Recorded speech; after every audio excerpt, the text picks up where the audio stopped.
Okay, well, good afternoon. Okay, according to that clock, I'm 1 minute ahead of time, but according to mine, I'm just fine. Since I'm a Brazilian, I'm very much against starting things before the due time, but I think, yeah, I think it is 1:20. And thank you guys for coming. I'm Valeria de Paiva, and some people might have received already email from me because some people had said that they wanted to be sitting in this course, so I sent an email to everyone who I knew about it. And if you haven't got a message from me and you want one, kind of send me email. My email is valeria.depaiva@gmail. And I'm going to be talking to you today about category theory for all.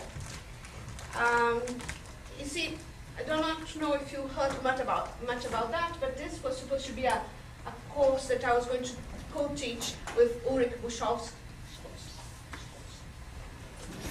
who is a PhD student in Stanford. He's Saul Peckerman's PhD student. And kind of being an old and miserable person that I am, I was expecting Ulrich to do all the work.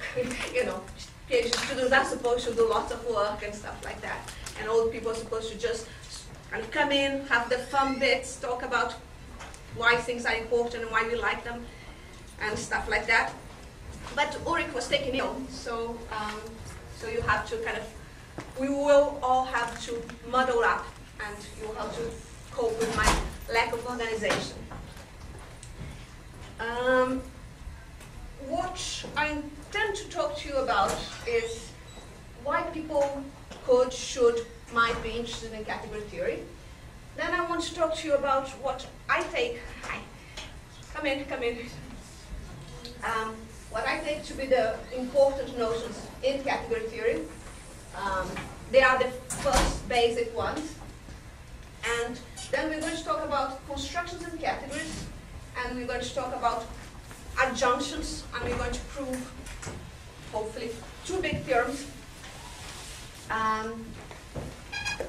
And then, as I was saying, we're going to talk about glue semantics, which is something that I think is very interesting for people doing computational semantics, computational linguistics.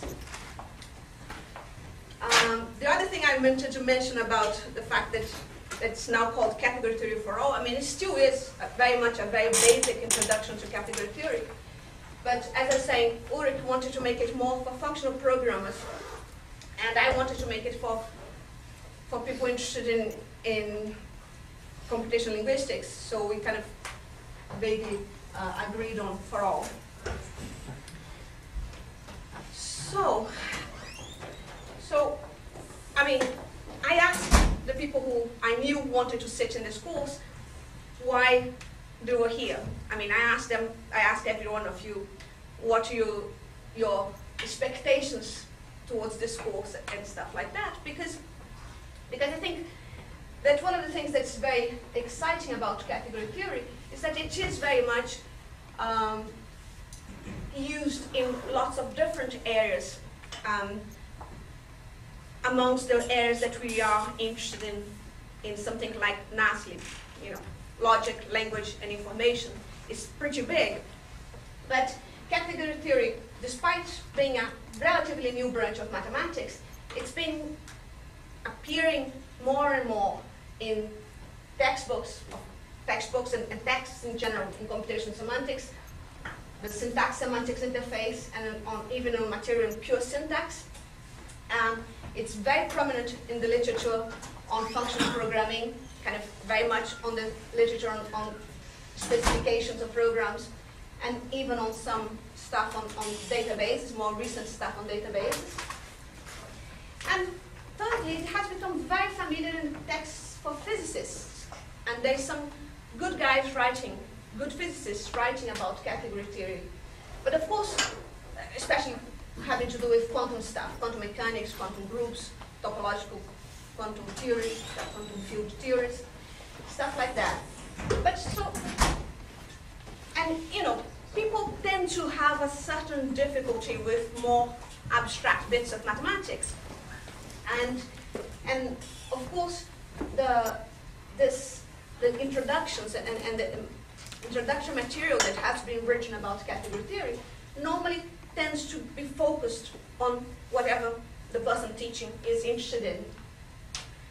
And it's not going to be different here. I mean, the thing is too big. You can't really teach all of it. So you have to choose your wars and go for the battles that make sense. So I will kind of focus on things to do with proof theory, because what I do is categorical proof theory. So I'm going to try to cut through the woods in the direction of proof theory. And as I say, despite some small screens that you can see around us, kind of category theory is a very simple thing, but that requires certain investment of time, because you have to learn a new language, and hence seems a very good idea to teach it in a place like NASSLLI or NASSLLI. And, you know, just so that everyone knows where I stand on these things, I kind of decided to put my favorite robot quote here that, you know, there's two ways of doing great mathematics. The first way is to be smarter than everybody else. The second way, which is mine, is to be stupider than everybody else, but persistent. So that's what we're going to be doing. That is it. Oops, 1, 2. Slightly slow here, so I'm sorry about that, guys. It's taking its time.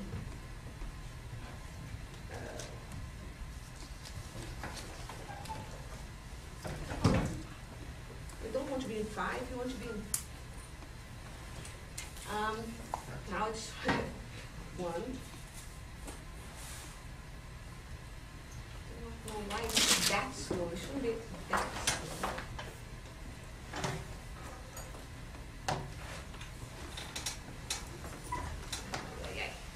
Hang on.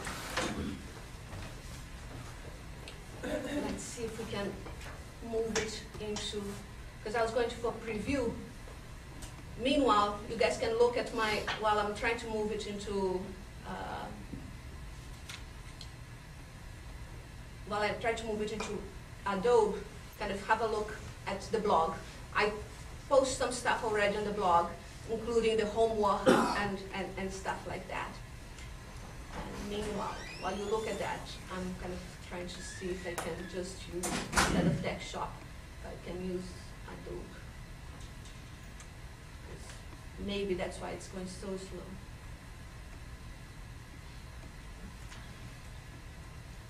That's the only one.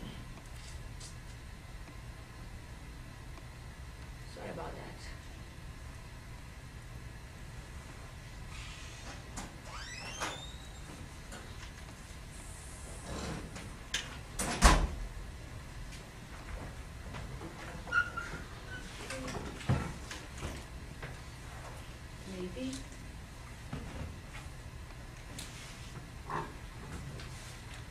Let's see if it goes now. Yeah. Now it goes too fast. Okay, we went that, we went that. So I thought I was going to start with a little bit of personal history, because as I was mentioning a minute ago, the whole point of something like NASSLLI is connecting bits of academia, bits of fields that people don't tend to think are very connected.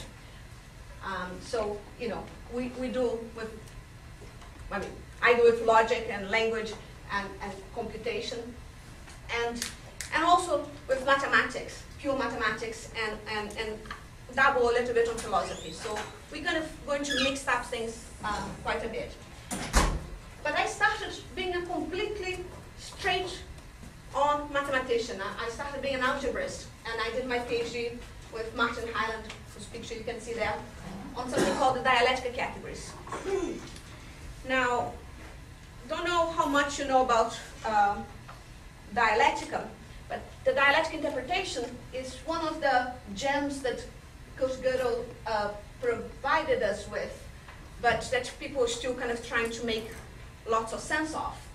So it has nothing to do with dialectical games, it has something to do, but it's very unrelated to begin with dialogical things and dialectic in the Hegel sense.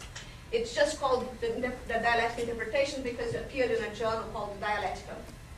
And what it does is a way of showing that arithmetic is consistent. That was Gödel's way of showing that. But when I started working on that, what I wanted to do was not to think about arithmetic, but it was to I was kind of, as I was saying, I was a totally straight on algebraist, and I was trying to prove that there was an internal categorical model of the dialectical, which, by the end of this course on Friday, I hope you know what it means, kind of, but you don't have to know at the moment. But what happened was that the categories that I came up with, they proved to be a model of linear logic, which I hope you're a bit more familiar with. So linear logic is, again, a slightly recent kind of logic. It was introduced by Girard in 1987. And linear logic kind of had a huge fashion in the 90s because lots of people could look at linear logic and think of ways that they could use it. So the main idea of linear logic is that you have some accounting for resources. So linguists were very taken with the idea, because of course you can see very clearly that if you want to understand sentences, you normally use each bit of your sentence once. There are some cases where you need to reuse it and stuff like that, but by and large, you kind of use up each bit of your sentence to produce your meaning. So linguists were very taken with it. Computer science were very taken with it. But yeah, kind of, I think Girard himself says that linear logic comes from a proof-theoretic analysis of usual logic. And what he liked about that was this fact that you could have the dualities and the symmetry of classical logic, but you could also have the constructive content of intuitionistic logic. And that's kind of, is this idea of constructive content of proofs that I want to kind of make sure that you understand more than the real mathematics. I mean, we're going to do proper mathematics. I'm kind of asking you guys to do exercises and everything. But I think the thing that this course could do for you more than anything else is this possibility of seeing how things that are in very different fields really connect in a deeper level. And that's one of the things that I really want to talk to you about. But dialectical categories were a very cool model of linear logic, still one of the best ones around. And, oh dear. And they kind of led me to start to get interested in linguistics because, well, for two things. One of them, because Jim Lembeck, kind of, who's the picture over there, had done some work on syntax in the late 50s, in 58, 59, on something that's nowadays called the Lembeck calculus. And I kind of noticed that the dialectic categories were a model of the Lembeck calculus, and I presented that in one of the Amsterdam colloquies long time ago. And despite the fact, I don't know, kind of, this could be just a coincidence and something that might not go anywhere. And in particular, I think no one kind of really knows much about the dialectical models of the Lembeck calculus. But then I became interested in this idea of glue semantics that I'm going to talk to you later on Friday, hopefully. And that's Mary Dalrymple, who's now in Oxford, but was before in California. And she, together with John Lumping and Vinit Gupta and Fernando Pereira, were the guys who kind of came with this idea of glue semantics, which is something very interesting and will come back to us on Friday. The other thing that linear logic, come on, oops. This is going to be wonderful. Now I don't know why you misbehave.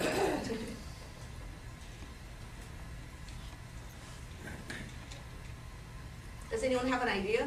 Because, you know, I thought it was preview. Preview is a bit not so good, but now it's, okay. I'm going to be low level and kind of see the things. I'm sorry about that. Oh, no, it's too. Let's see if at least buttons here work. Yeah. So, as I was saying, kind of trying to make up this theme of connection between things, linear logic also led me to think about linear functional programming because of linear logic and its program proofs as first-class objects. So I think today's theme is proofs as first-class objects. Prize for anyone who can tell me who this is. You know? Let's dumb it when he was young. Oh. You know, normally sees him, thinks that I'm only too old. But so Dummett is a person who we kind of associate, well, one of the people that we associate with this program to elevate the status of proofs to first-class logical objects. So instead of asking simply when a formula is true, we can ask what is a proof, what constitutes a proof of A. And if you like to think about it in terms of Fregean distinctions, you can think of it as saying that proofs are the sense of the logical formulas and their denotations are the truth values.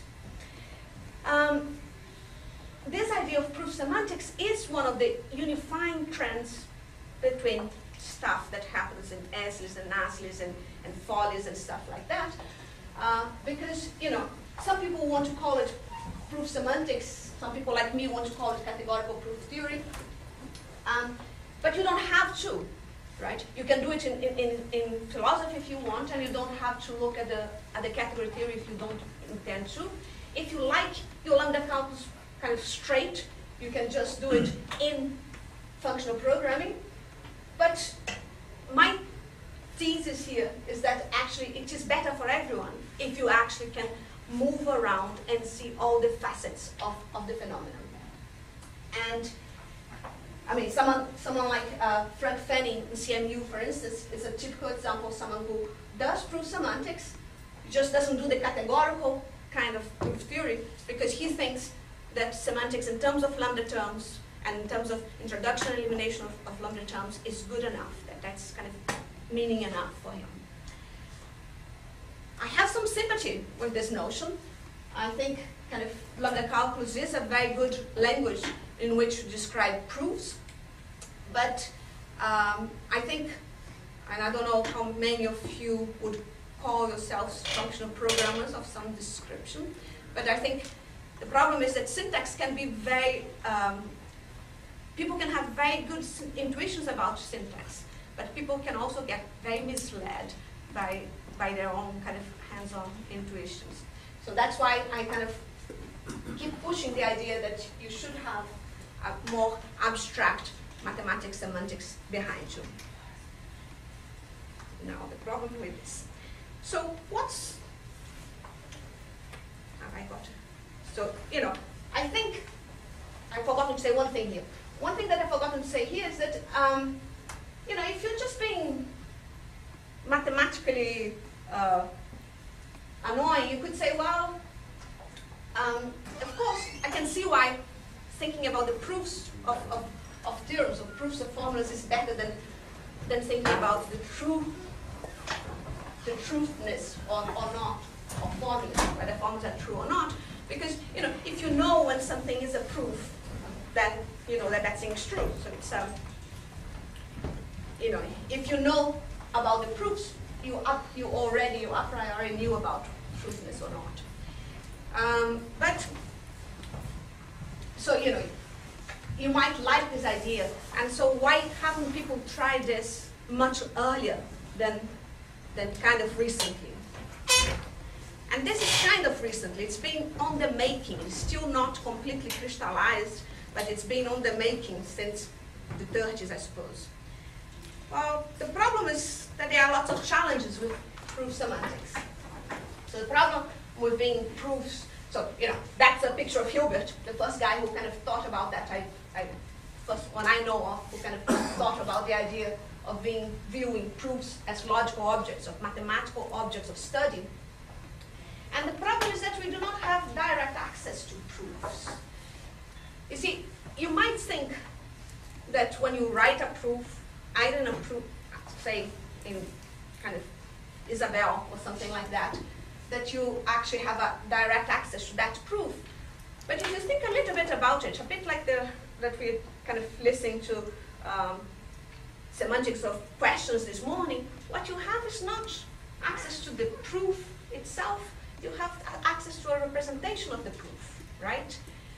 And, you know, a particular representation using a particular system, which tends to be, so it's a derivation, so marks on a piece of paper on some particular proof system. So an axiomatic or a natural deduction or sequent calculus or tableau calculus, whatever. Yes, go ahead. What if you write a proof theorem? If you write a proof theorem, what you have is not a real proof. You know, what you have is a representation of a proof, right? And the point is exactly that, and thanks for asking questions, because I think these things things get much more fun if people discuss it. But the point is that, you know, once you've kind of done a tiny little bit of logic, and you start seeing that there are so many different ways of saying the same things, you kind of start worrying about what's the essence of this stuff. And you start worrying about, you know, what sort of characteristics I can actually move around from one proof theorem to from one proof theorem prover to another, one system to another. And I think that's will be what the proof really is. Right? That's like syntax, and you can always translate between different types of proofs if you know the rules, right? So I wish we could always translate it. I mean, if we have the my proof system. my theory is exactly that, you know, you should only call something a logic in quotes once you can do this stuff. Once, you know, you take your definition of the logic, your connectives, the things that constitute a proof on your way of thinking, and you pass it on to him, and you know, and his way of thinking will say, oh yeah, it is a logic. I can do proofs on my version of it as well. So you know, he wants to do resolution, and you want to do Isabel, and you know, you guys can talk about it, and that's where when we actually have logic and real proofs. It's the essence of this stuff. Yeah. I'm not sure I know what direct access means. Why doesn't understanding the proof counts as direct access? Well, I do not know. I don't know. I don't have any particular attachment to the direct access in this case. You know, the only thing I'm trying to convey is this idea that, you know, once you have derivations in a specific and proof system, what you have is a representation of your internal, of your essence of the proof. And you know, you might call it proof too if you prefer. Sometimes people like privates prefer to call them derivations. But the point is just that the point is exactly this business that you want to go for the essences. You want to go for the things that actually can be pushed around and manipulated in different ways. And those things kind of are what, at least what in this class will be called proof, right? Okay, so I mean, I hope even people who kind of disagree with direct access or with the fact that I'm calling this derivation a representation of a proof as opposed to a proof, I hope everyone agrees that, you know, with the second point here, which is that syntax can be very nasty as well as very nice. So syntax can mask times when things are the same, and it can also introduce spurious difference between things that shouldn't be. So the example here is the traditional one, that if you prove A and B and C, or if you prove A and B and C, you know, morally, you end up with a proof of A and B and C.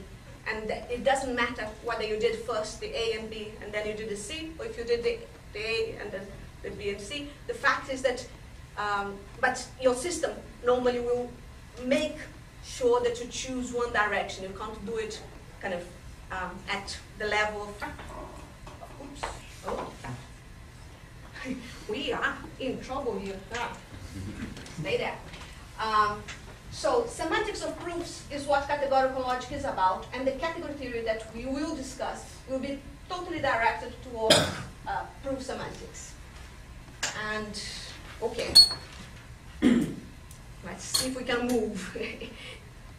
No, I remember that I said. Oops. So things that I wanted you to, God. It's normally not that bad, seriously. So things I hope you know, and you know, I should have said that long before, but I hope that is all okay. I will assume some familiarity with first order predicate calculus, rudimentary knowledge of lambda calculus, just this idea that if I write lambda x, c x John applied to Fred, that means that I'll just substitute the Fred for the x, and that's just the predicate C, Fred, John. Predicate C applied to Fred and John. And I hope all of these things, these very simple symbols here are all okay for everyone, right? If they are not, let me know, but that's going to make life difficult. Now, one of the things that would be very useful, but I'm not assuming, so you know, we will discuss quite a bit, would be very helpful to have a little bit of abstract algebra. Would be very helpful to have course on groups or linear algebra or something like that. But if you don't, no biggie. We can do it. I hope I not stop thinking about that. Just use the. So what I've been talking lots about categorical logic. What do I mean by that? Traditionally, mathematical logic is divided in 4 areas, or it was at least in the 1970s when the first handbook of mathematical logic came about, and that's John Bauweiss, who was the main editor of the handbook. And so at that stage, we had things like proof theory, model theory. Actually, should be the opposite order because model theory was always more developed and more important. But so model theory, proof theory, recursion theory, and set theory. Nowadays, we have a huge tendency towards adding complexity. And complexity is a little bit complicated because you kind of can go over the other 4. But in any ways, what I wanted to mention by that is that categorical logic can mean 2 very different things to people. It could mean categorical model theory or categorical proof theory. And as I've been saying before, it will be categorical proof theory for us. And at first approximation, I would say that categorical proof theory is just proof theory using categorical models instead of using set-based models. And that's kind of a very approximative sort of definition because, well, for several reasons. First one is that you might say, well, proof theory doesn't really need many models. That's not true, right? Kind of proof theory does kind of, you're not going to do much model theory within proof theory, but you actually always rely on the models being there, and that's the same thing that we're going to be doing here. We could be doing first order logic, and some people might think we should, but we are going to be doing only propositional, which is more important for us in this course. And one of the things that's kind of sometimes very difficult is to come up with this idea that we should be doing constructive or propositional intuitionistic logic. How many people are kind of familiar with the difference between classical and propositional logic here? Cool. Quite a few, that's great. But lots of people are not. Lots of people haven't heard of this idea that some proofs are constructive and other proofs are not constructive. And for us, it's kind of important. I mean, in particular, people coming from the Netherlands, kind of, there's a little bit of a backlash against constructive logic and stuff, which is disheartening to some. But you know, constructive logic here won't be. I'm not going to make it a very philosophical position or anything like that. I'm just saying that it's a very pragmatic thing. I will, since we are talking only about propositional logic, the main thing that people say to you about constructive logic is that you do not have the excluded middle, so you do not have A or not A, and that you don't have double negation. You don't have not A implies A. I prefer to think of it as in a more positive way, saying that actually what you will have is three independent connectives. Conjunction, disjunction, and implication are not interdefinable. So something like A implies B is not the same as not A or B.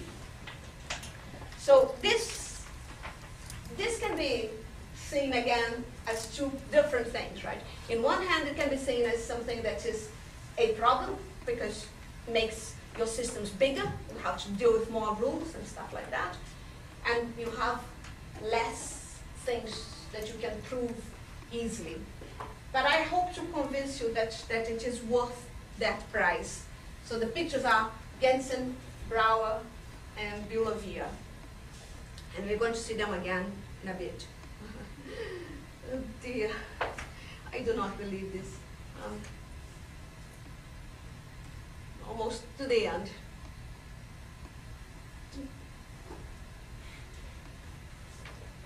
What's going on with this computer? I think it doesn't like being here.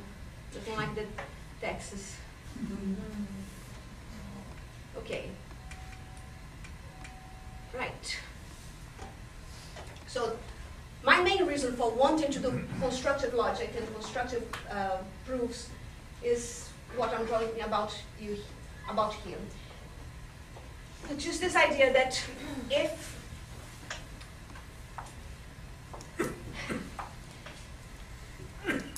every mathematician knows when you have the same proofs or different proofs. You know when you just kind of swap the different names of your variables, you know, if you have an alpha variant of a proof or not. But so, you know, and you also know when it's a really true and new proof. So when we kind of doing traditional proof theory, traditional models, such as Boolean algebras, Heyting algebras, or crypt models of whatever style you prefer, kind of possible world styles, there are several. These models lose one important dimension in my understanding, because in these models, different proofs are not represented at all. So what you have is provability, right? You say that a gamma, a collection of premises are A1 to AK entails A, and this is going to be represented simply by this less than equal relation in the model. So there's no way you can say this proof of A from gamma is different from this other proof of A from gamma. So there's no way of representing the proofs themselves. All the proofs are collapsed into this single thing that either exists or doesn't exist. By contrast, when you kind of start doing proof theory, categorical proof theory, you're going to start thinking and writing proofs as morphisms between the interpretation of your assumptions and the interpretation of your conclusion. And you're going to say that the morphism that is there is the reason why you can deduce A from gamma. So you have a name for the proof that you're thinking of from the beginning. So you can observe and name and compare different derivations, and you can, and having this ability, you can see subtle differences in the logics. So that's my main reason for going constructive. And as I was saying a minute ago, what we're trying to do is what I'm trying to do is kind of trying to convince you that there's this Curry-Howell correspondence that's been coalescing since the 30s with Curry himself. And this, the version I want to show you in this course kind of relates intuitionistic propositional logic, which Kravitz managed to prove, managed to prove normalization for in 1965.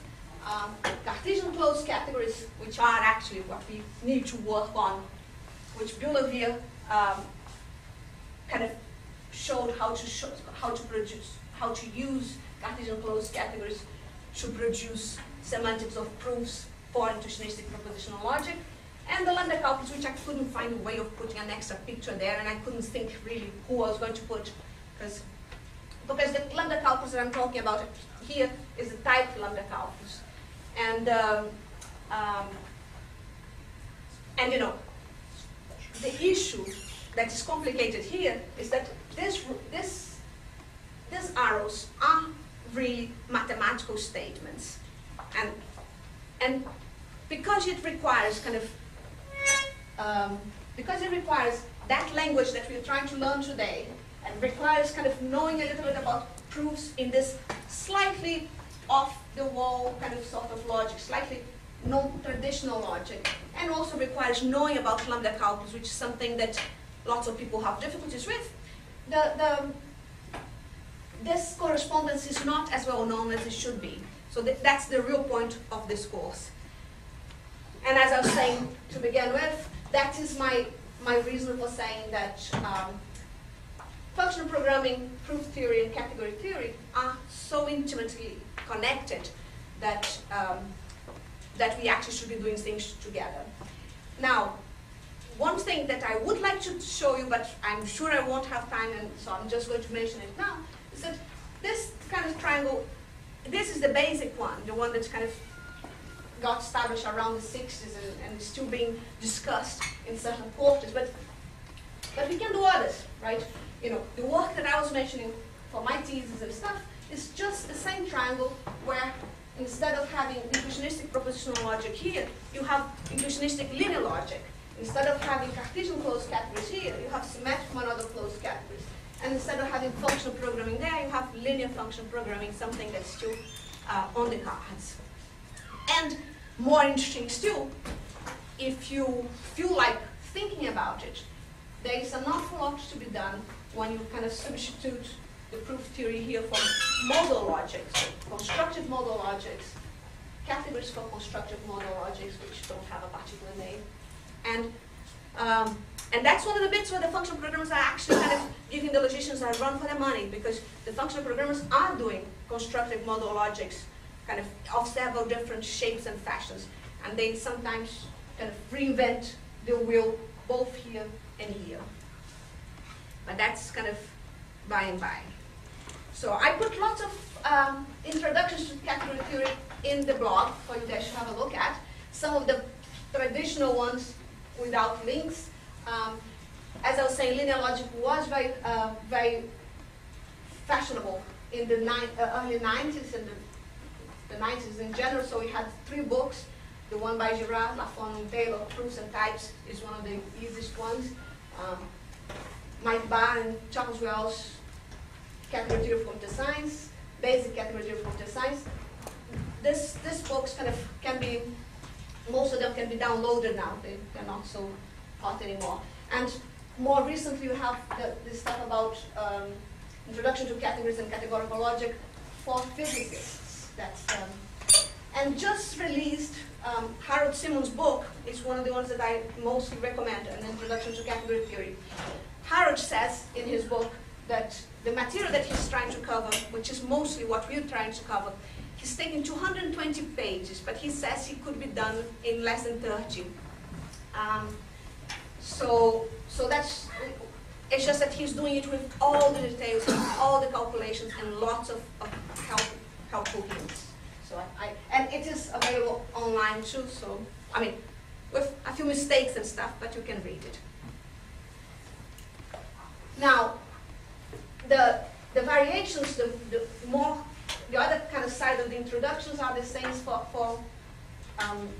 functional programmers, because functional programmers kind of adapted wholesale some of the language, and now they have the opposite problem. They know that the thing is similar, they use the same words, and sometimes they're not exactly the same things. And again, if you feel like checking it out, Graham Hutton is in Nottingham, is a good friend too, and he has beautiful slides on introduction for functional programmers. The problem with Graham's slides is, the good thing about Graham's slides is that they're all handwritten, so one can't just grab and, it's difficult to grab and use. And there's 2 bits of things on YouTube, because some of the stuff that we should be doing is much better done kind of when you see it happening bit by bit. So Eugenia Cheng, who was also a student in Cambridge, has this Cat Stars YouTube channel, and the problem for people like us is that she and some of those guys who are very good at doing videos and stuff, they are very, like NLab and Cafe, is that they are very interested in a much higher level version of category theory. They're interested in category theory, which is a little bit complicated. But yeah, that's, I think. And this one I hadn't even heard about before, this one about category theory for program construction, which is an NASSLLI 1995, and the slides are still up there, so you can check that one too. So let's kind of start finally. So before starting finally, I'm kind of saying that there's no promises on my part of completeness of the building blocks, but the basic concepts that I intend to cover are categories, functions, natural transformations, products, pullbacks, initial and terminal objects, adjunctions in general, and in particular, monadal closure. Cartesian monadal closure, Cartesian closed categories, and symmetric monadal closed categories. And if we can, the unit of lambda. Now, there's a whole new area of, it's not new, it's actually very old too, but there's a whole new direction where you could take this idea of category theory for logic, and that's the area of coalgebras, and in particular this story is about coalgebraic modal logic. I don't think we will have time for any of that, and the paradigm is very different. There, we are not doing categorical proof theory. We are not doing this business that I just mentioned of trying to see different proofs of the same theorem. There, we're just doing what could be called categorical model theory, just saying that, the category of sets is not structured enough for some of the calculations that we want to do, and we can do it, we can have a much higher up view, an abstract version using models that are coalgebraic instead of looking at specific constructions. And these are the founding fathers of category theory, Sons MacLean and Samuel Eilenberg. So let's kind of, and now I'm going to start stealing people's slides because they can do lovely pictures. So notion of a category is a very simple notion indeed, but it kind of can lead to lots of discussions, and you are welcome to start on the discussions if you want, because the notion of a category is just a class of objects, a class of morphisms that some people call arrows. I tend to call them maps just because it's easier to say. And for each morphism, F, like this one here, from here to there, such that there is another G starting order where the target of the F is, there must exist a composition, G composed with F. So there must exist a composition of morphisms, there must exist an identity for each object, and the only rule that we actually have really is that the composition has to be associative. So the stuff that we were talking about a minute ago about conjunction. So the idea is that if you do F, and if you do G and H, and then you do F, and you do the whole thing, that's got to be the same as doing F and G, and then doing H. So this and that is the same as this and that. Right. And kind of, this is so simple that I think almost anything that you can think of falls into this category. Except that in language, there's lots of things that are not associative, right? So that's a bit of a problem.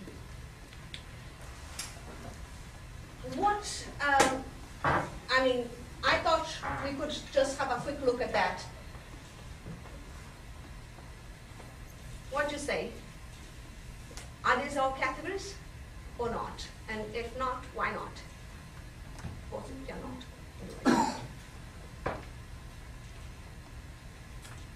Well, what did I just said a minute ago? I said that we have to have composition, right? Whenever I have an F and a G with this shape, then I have to be able to do the composition. So that's kind of handy because, come on, I hate you.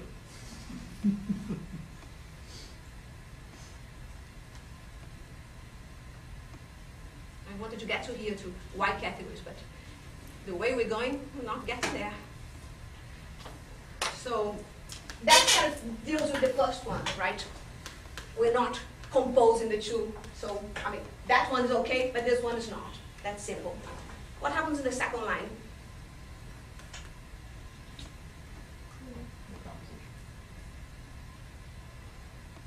No one is kind of... It is totally trivial. Yeah, look, the thing is, this one here, if I do this followed by that, I'm okay because I have that thing there. But if I do this one followed by that, I do not have a composed, right? So this one does not work. And the third one, this one is not a category either, but that's a little bit of a cheat because, you know, if you go and look at his slides, you see how he proves that that's not a category, but it's because he's using some convention that we didn't make so clear, which is that normally if I draw two things, then it's because they are different. So this is, but this one is good because it isn't a category really. There's no way to make it a category.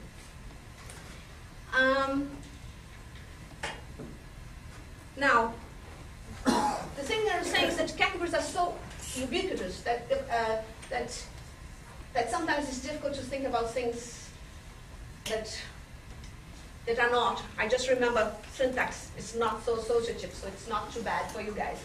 But you know, the first example, which is the category sets, is, I mean, I'm assuming that lots of people here are interested in language, maybe because of, you know, no?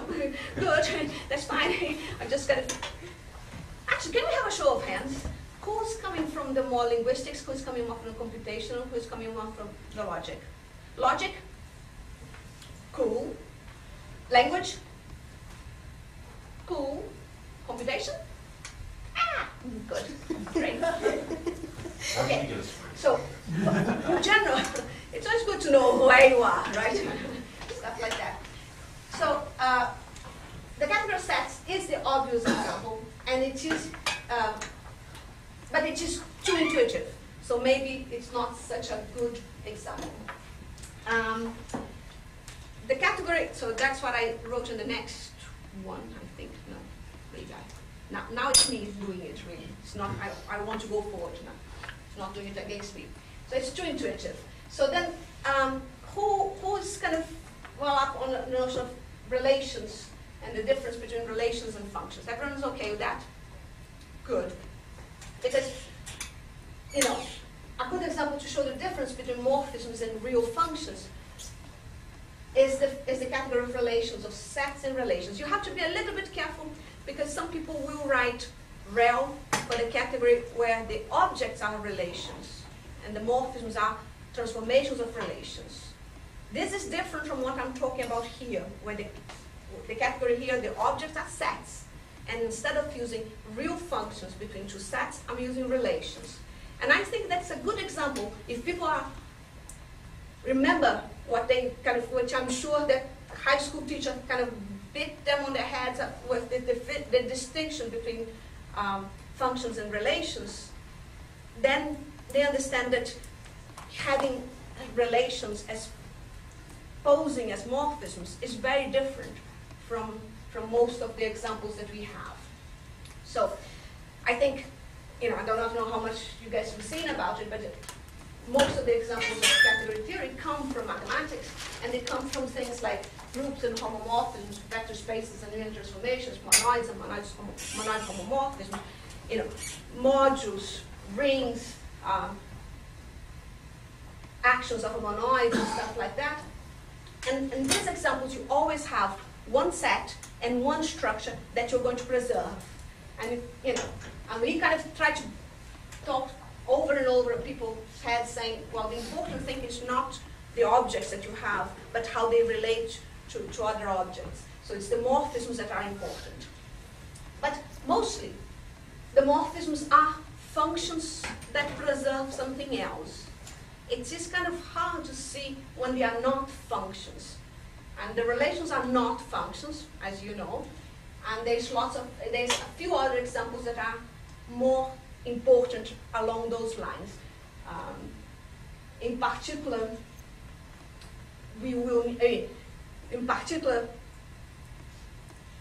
the need here is to kind of abstract things considerably from your normal experience. So let me backtrack just a sec to say that how many people have taken a course on linear algebra? Cool. When you did take a course on linear algebra, were you very surprised by the fact that first you start talking about vector spaces that we all know and love, like R2, R3, and stuff like that. And then at some stage, the instructor stopped and said, oh, now think about it and say that anything that you can have, where you have a scalar, have a notion of scalar, and a notion of scalar multiplication, and a notion of addition, and a notion of vector addition, anything that satisfies these things is a vector space, right? So it's that kind of conceptual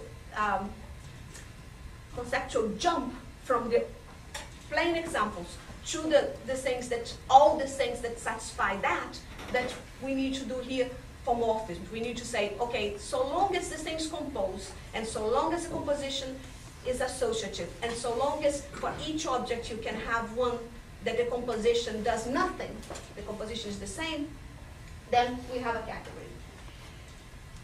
And what I kind of wanted to mention here is that kind of some examples are more complicated.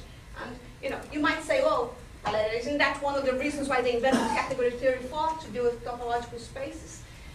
And yes, it is. But the problem is that for some of the things, you have an obvious notion of what your functions should be, what they should preserve. For topological spaces, that's not so clear, and there's still lots of discussions about that. Now, no, don't do that. Don't. This thing. Now, I wanted to show you I'll have to do something about this. This is ridiculous. I do not know what I can do there.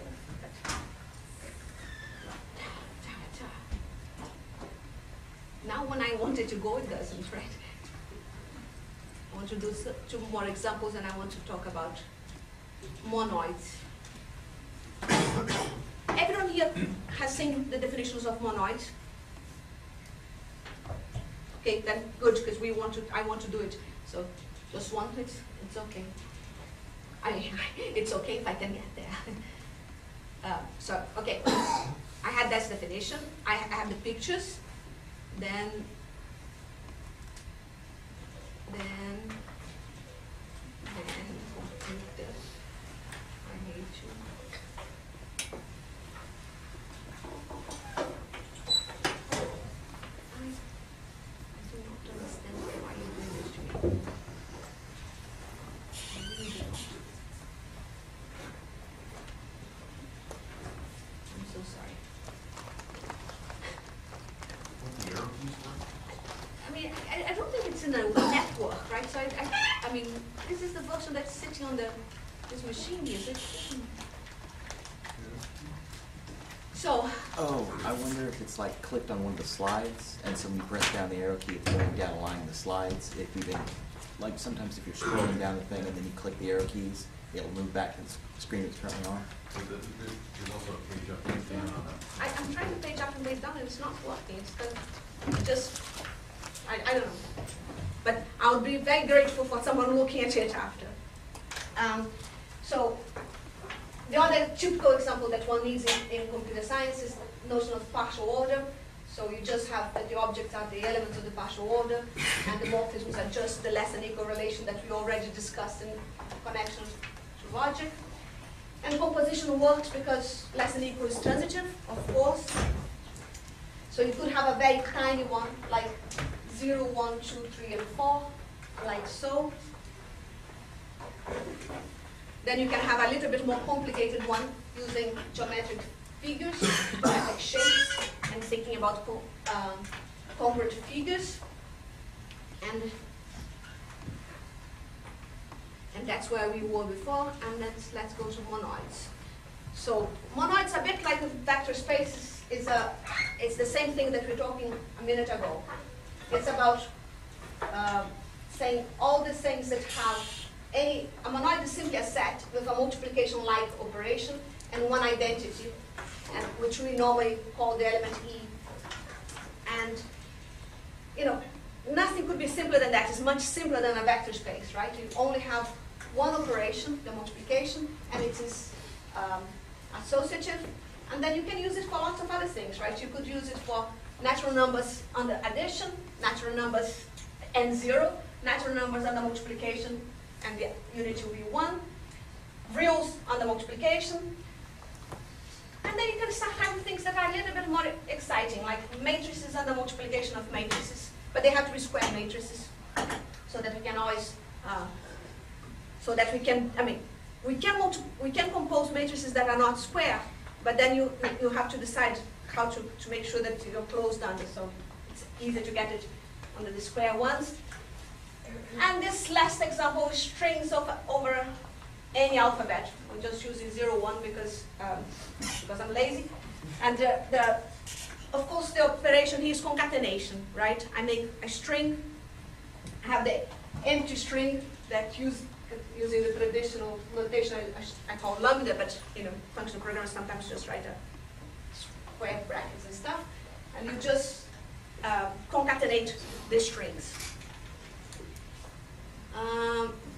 The reason I want you to pay attention to that is that we're going to use it later on for our first example of adjunction. So kind of sit down and play with it a bit. You see, it's not as totally trivial as it looks, right? Because there are 2 variations on this stuff, at least 2 variations. There is the strings, which are non-commutative, but you could also make sequences, commutative sequences of elements of a set, and then with the same idea of concatenation and the same empty thing, but you just use make sure that the strings that you can commute around it. So kind of think a little bit about it. That's good. And another thing, I'm just stealing again Easterbrook's sort of thoughts on why one should bother with category theory. And his versions are not exactly the same as mine, so I thought I was going to show you what he says. So he was trying to say that categories are good for mathematicians, and for mathematicians, they tend to use it quite a bit, only the language. So the thing is, I don't know, there is in Wikipedia and all over the place, there's some people saying that abstract nonsense is not derogatory. As far as I'm concerned, that's not true. When real mathematicians, real function analysts say that category theory is abstract nonsense, they do mean to insult. And but everyone, function analysts, cohomologists, everyone uses the language. The language has found its place in modern mathematics. Now, people like me think that it's more than just economy of thought and expression, and more than simply revealing common ideas in apparently unrelated areas of mathematics. I think people like me say that actually revealing the common ideas in apparently unrelated areas of mathematics actually produces new mathematics, which is the problem that traditional mathematicians have against category theory.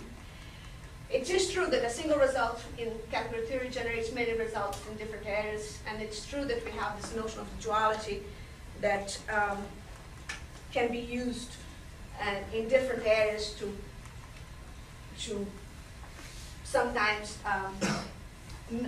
translate problems in one area to other areas where they are easier. But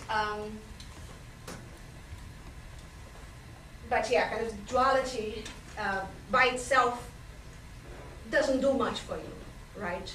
I mean, dualities that are interesting are the ones that actually uncover a structure that you hadn't noticed before. This is hard to pinpoint, and hence some theories are much more explanatory than others. And I definitely do not agree with his last point. This universality and naturality in category theory are given proper meanings. You have a proper definition and stuff like that. But it's not clear that they actually correspond to the original vague ideas. Now, for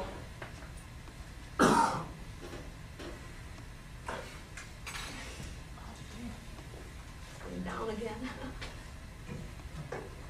Can I suggest a quick workaround? Yes, it would be lovely. Come and do it. Sure. Thank you. It would be great. I'll be so pleased, because I do not understand why it's not. Yeah, it's weird. What's the workaround? Well, I'm thinking maybe if we just open preview. You think going back to preview will do that? Was it doing the same thing in preview? Yes, it was. Okay. But Let's see. Let me try this one. sure. Because we are at the end of the course. I mean, end of tomorrow's class. Okay. Oh my. This is more complicated than I realized. Okay, this might work Much better. Thank you. While you're at it, could you put the full screen view on? Yeah. Yeah. That would be good too. Great. If you can, can I? Ah, there you go. All right. No, the problem is, can we go back on this? Oh, point it at the computer. Ah, it does work now. Now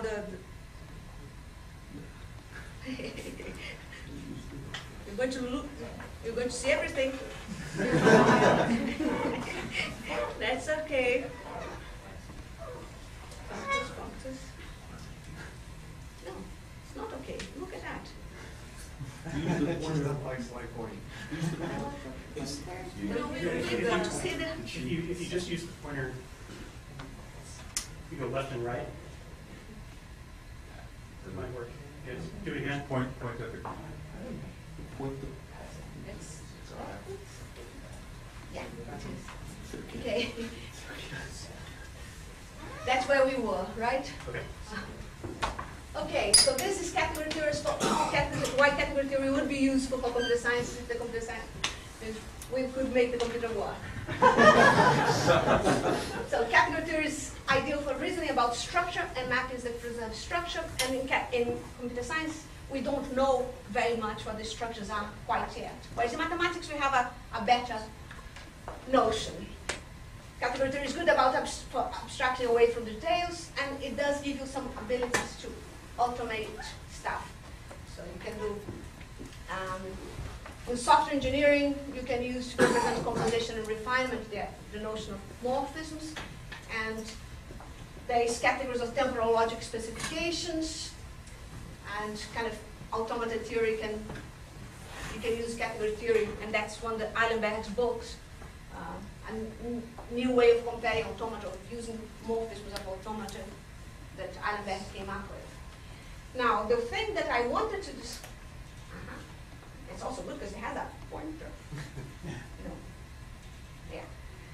The thing that we kind of discussed a little earlier on was this idea that you can have categories of logics. You can have theorem provers in different logical systems, and you can try to hook them together. You could do it using institutional morphisms, but again, that's not my favorite thing, because you don't, if you do it using institutional morphisms, you do not transport the proofs themselves. Institutions kind of have the same problem as being about provability, not about proofs themselves. And as I was saying, the functional programming community kind of really liked it and started using it for type theory, for programming semantics, and lots of other things. Right. Now, I thought I should just, how am I doing for time? Is that? It's 2:24. 25 yeah, minutes. and yeah, so how much time? 5 minutes, right? So I thought I should kind of mention this business of paradoxes. A person has to be at least aware that, a person has to be aware of two things. First thing is that category theory can be used as an alternative foundation for the whole of mathematics when compared to set theory. And that's why I was kind of a little bit hesitating when I was kind of showing the first slide about categories, and I do not know if you remember, I'm not going to go back there, but, but you know, there was a collection of objects and a collection of morphisms. And you know, I use collection as a way of not committing myself to the size of this stuff. So a person has to avoid set theoretical paradoxes, right? And oversimplifying what I say is that small collections are set, big collections are classes, and I try not to pay much attention to the difference between them. So the easiest way of not paying much attention to that is to say that, well, assume that everything is at least locally small. So we say that a category C is a small category if both the objects and the maps between any two objects, the homomorphisms from A to B, that is all the maps from A to B, are sets. And sometimes you actually have to go up a bit more, and you need to say that something is a locally small category, because you can have sets of objects, but the morphisms can be a little bit bigger. So, Can I ask a sure, very please. basic question? So what are set theoretical paradoxes?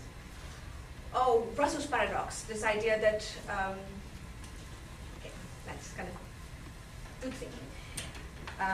You know that at the beginning of the century, Russell discovered this idea that you can't just say that anything is a set, because some things kind of explode on you. The famous official paradox, Russell's paradox, is this idea that if you construct a set of the sets that do not belong to themselves, you end up in a paradox, because the thing, if you think of it, if you look at something and you say, well, it is in the set of the things that not belong to themselves, then it can't be there.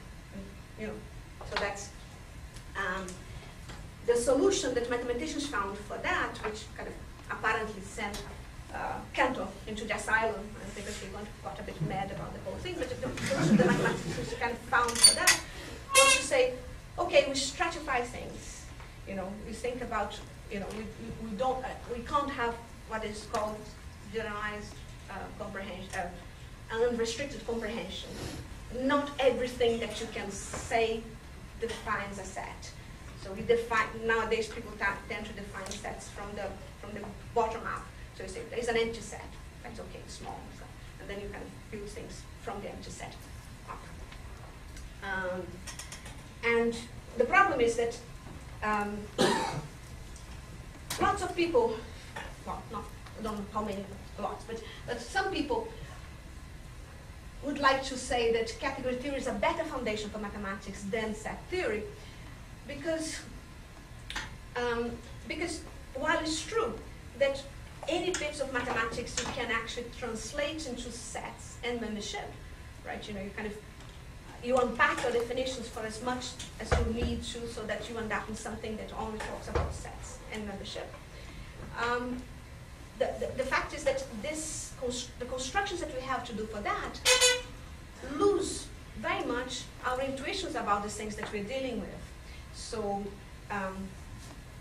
so for instance, you know, the whole construction of the natural numbers in terms of sets, in terms of the empty set, you know, then you can do lots of coding, as people call it in computer science, because you know you're going to code the natural numbers as kind of sets with the cardinality that they should have, and then you're going to code rationals in terms of fractions and stuff, and all this stuff that you do to build up the building of mathematics does not pay any attention to the things that need to be preserved, and hence, what people like me say is that set theory is a bit like a machine language compared to category theory, which is much more like a higher order language, something like ML or Haskell or something like that. So, so the point of this is that in any case, one has to be aware that these situations, that the same problems that the set theorists have with things exploding on their face can happen here too. So we kind of try to, we try not to pay much attention to this stuff, but kind of do some a priori kind of safe netting. So I assume that all the categories that we discuss are at least locally small, and that, and these are the ones not so problematic, but I also assume that the set of morphisms between objects A and B are disjoint for distinct pairs of objects. And this is something that I actually even was forgetting to say, but of course, category theory is about using diagrams and seeing things kind of using diagrams. So if you are much more, sure.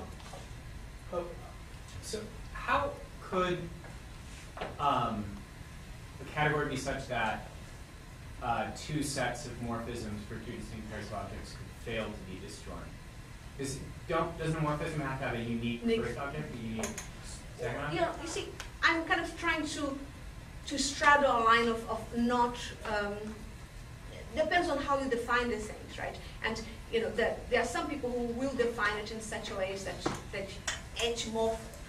every morphism comes with its source, and it is codomain kind of attached to it, and that's my favorite view too.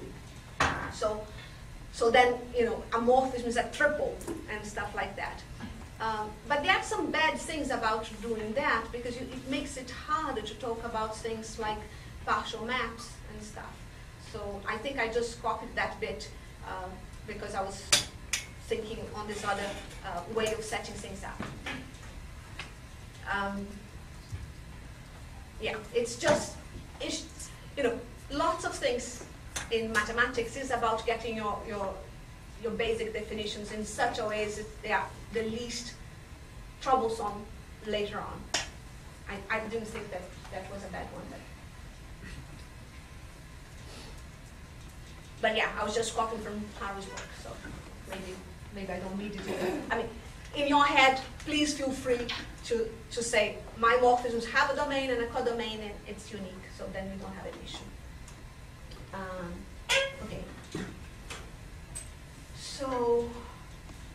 Okay. So the thing is, if you felt inclined, you could just, I'm going to do lots of things drawing diagrams, as you've seen already, and you can always restate them if you like them, if you like to restate them as an equation. But I find it extremely difficult to read the equations that come out with that. And sometimes you see papers in category theory with a page long of equations, and sometimes a diagram makes things much easier. Okay.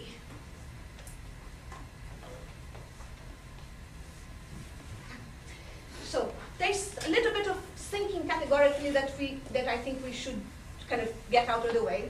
So so the thing is that, as we said a few minutes ago, we have this identity morphisms. And one of the things that I actually wanted to check for myself, but I didn't have time, is that there is I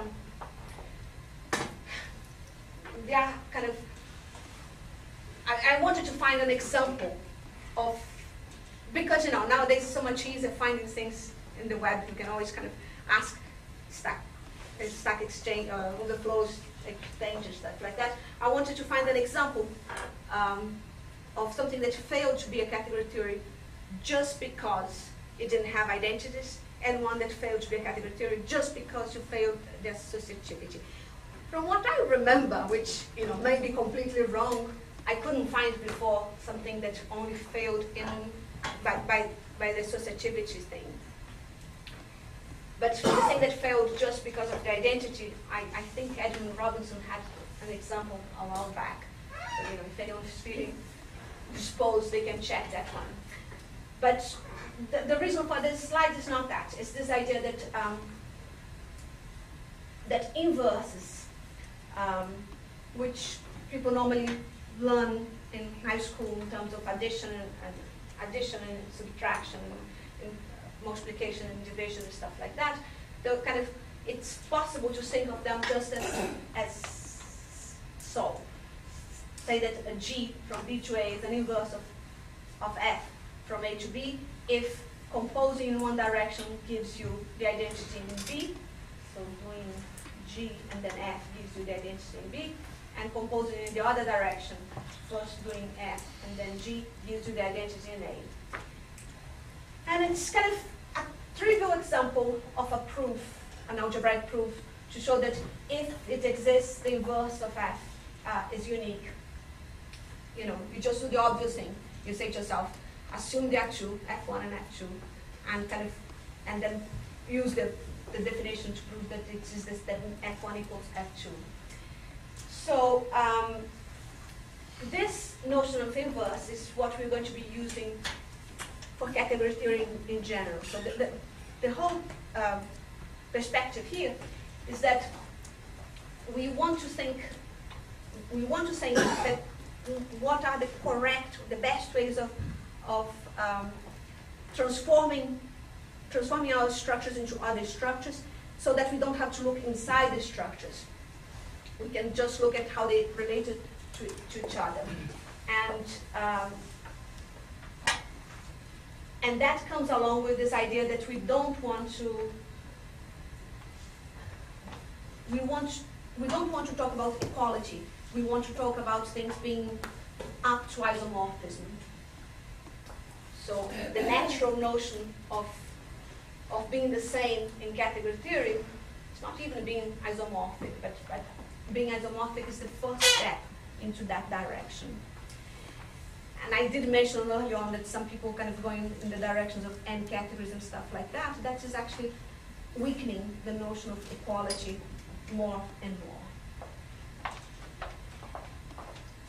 Now it works. So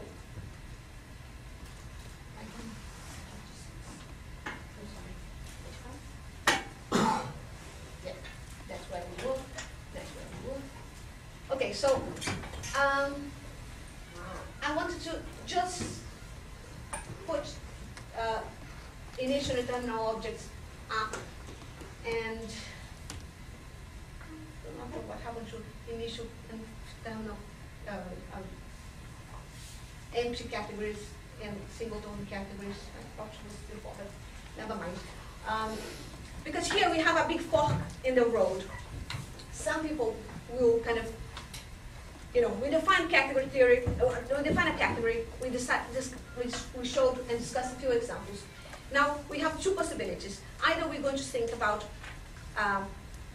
ways within a category to reproduce some of the stuff that we do in set theory in general, and showing that these things are actually cleverer, or we can start talking about complex constructions over categories, which is what I'm doing here. That's not a complex one, but we will get to much more complicated ways sorry, no. This is the one inside the category, but there is the one outside the category, which is constructions that I can do to categories, like making the products of categories and thinking about the initial and terminal objects in the category of categories. So that kind of is back to that problem that we mentioned a minute ago of abstract nonsense. because one of the things that traditional mathematicians have against category theories in general is that it's very easy to climb up on this ladder of abstractions too quickly. So we don't need to go that quickly. But if you look at the examples of papers and books that I mentioned, they have this they normally have this thing that everyone talks about categories, and then from then on depends on what you're going to do, what you want to do. So Goldblatt, for instance, that's a very traditional one, a philosophical one. He just stays within a category and only talks about functors long time at the end of the book, chapter 14. Some of, like Graham Hutton, who I actually kind of like his slides very much, he kind of stays within categories and kind of only talks about functors and natural transformations, and that's it. He does not talk about kind of adjunctions, which is what you want to end up with. It really depends on what you want to do. Kind of Benjamin Fisk kind of does something kind of quite funny, because he kind of stays very pedestrian, and at the last minute he just goes into semantics of programming language in totally kind of nosedive. So it's kind of interesting. So let's just kind of start thinking about constructions that we can do over categories. So we're going to say that an object T is a terminal object if for every other object of the category there is exactly one morphism that ends up on that guy. So in the category sets, it's totally trivial. If any singleton set, you can send everything else from any other set to that same guy. So a terminal object is any singleton. It doesn't have to be specific. Any singleton will have this property that every other object will have exactly one morphism to that, because you have no choice, right? If it's a singleton set and you have a function from any set to that singleton set, you have to send everyone into the singleton. And normally when we do these things, we do them side by side to show the initiality. So in this case, you're going to think, you're thinking to yourself that what is to be an initial object is if for any other object there is exactly one morphism from the initial to the other object. Now here is a bit more kind of, if you're thinking about this stuff in terms of logic, which is what I'm doing, this corresponds to a true proposition, because you can always, and this one corresponds to the falsum proposition, because falsum proves everything. So there's always a map from falsum into anything. Somehow for me that sounds more appealing than thinking about the empty set that is contained in every set. It's also true, right? Empty set is contained in any set that you care to name, but somehow I find it more reassuring. I don't know. As Harry puts it, lots of these things in terms of the duality normally speaks better to you in one of the directions. And I think as category theory, as set theory, it's much easier to see that if you have a singleton, there's only one map that ends up there. But the map that comes from the empty set to anything is a little bit, the fact that any set is contained in any other set and hence you have an empty map, I find it a bit confusing. And I think I'm going to stop here, even if it's not a very perfect position, but I think I'm kind of messed it up myself here, because I think I was going for products of categories and opposites of categories, and maybe I'd rather kind of think about things inside the category. So we carry on tomorrow talking about functors and natural transformations, and hopefully we get to adjunctions on Thursday, and on Friday we talk about glue semantics,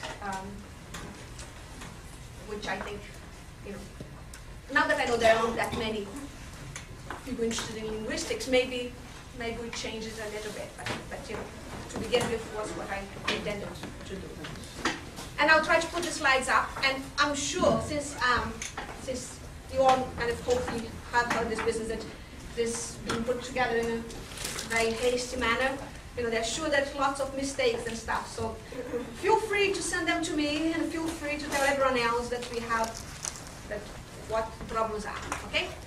Thank you guys.